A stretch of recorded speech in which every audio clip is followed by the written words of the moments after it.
A week has passed since the 83-year-old Tina Turner passed away. Oprah Winfrey and King Charles both paid tribute, and Beyoncé even gave a live performance of one of her biggest hits, River Deep, Mountain High. However, the superstar's passing has recently reopened the old wounds that her family had been working so hard to close. Prior to her own passing, the Simply the Best singer tragically lost her two biological sons, Ike Turner and Ronnie Turner, but she still has her two adopted sons, Ike Turner Jr. and Ike Turner. We can also say that she has 5 great-grandchildren, none of whom she ever got to meet, and 2 grandchildren. It's time to heal, Tina's first husband's daughter Twanna Turner declared. The family has experienced and continues to experience a lot, so they really want and need to heal. There will never be another Ike and Tina, these two powerhouses were such an entity. The final decades of Tina's life were spent in Switzerland, where she shared Villa Algonquin, a $116 million mansion, with her second husband, Erwin Bach. 2 of the Queen of Rock's offspring were biological. When Tina was 18 years old, she gave birth to Craig, her first child, with Raymond Hill, a member of Ike Turner's backing band. She later wed Ike, who had adopted Craig, and they had a son named Ronnie.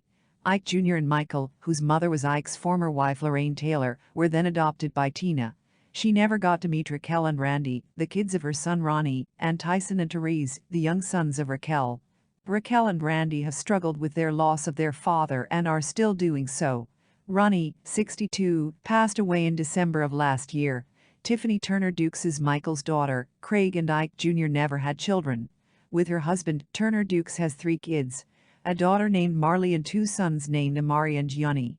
Tiffany is a jewelry designer, founder of an anti-bullying nonprofit organization, and supporter of autistic kids. I've already broken a lot of generational curses in my lifetime, and I'm still breaking more as I write this. All 3 of Tina's great-grandchildren through Michael are musicians like their famous relatives, but they have never met their rock star great-grandmother. Pat Richards' daughter Twanna Turner, who spoke to Page 6, was Ike's child with Tina's high school friend Tina. Richard and Tina both attended summer high school in St. Louis, Tennessee, where Tina was then known by her birth name Anna Mae Bullock. They would travel together to see Ike perform at a nearby club. Twanna, 63, claimed that following a string of health issues, including kidney disease, the family was left in shock following Tina's passing. No one had heard from Tina recently, everything happened so quickly. The singer detailed his ongoing abuse throughout their 20-year relationship in her best-selling biography Ike, Tina, published in 1986. She described receiving third-degree burns after having hot coffee thrown in her face, as well as how her nose had been repeatedly punched, causing blood to leak into her throat while she was singing. She claimed that the abuse led to her making a suicide attempt and gave rise to nightmares that plagued her for the majority of her life.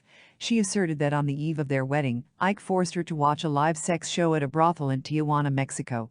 She also disclosed that he frequently cheated on her and enjoyed having sex with her that was more akin to rape, particularly when it started or ended with a beating. She claimed that having sex with Ike had turned into an act of rape and an expression of hostility.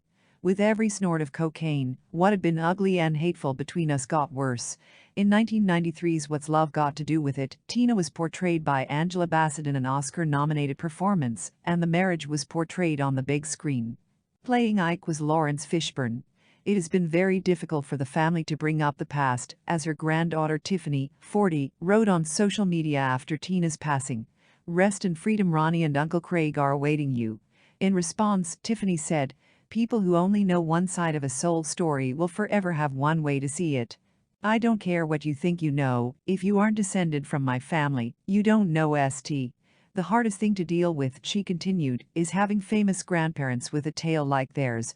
Forgiveness and healing do exist. Unfortunately, that's never the story that is sold or told in this game. Unfollow me in real life if you have a problem with my ancestry or last name." Twanna said on Page 6 that when Tina passed, all she could think was, "Now the floodgates will be open on my dad." Twanna only met her father Ike when she was 28 years old in 1987, but they went on to develop a close relationship before his passing in December 2007. "I wasn't even able to mourn Tina.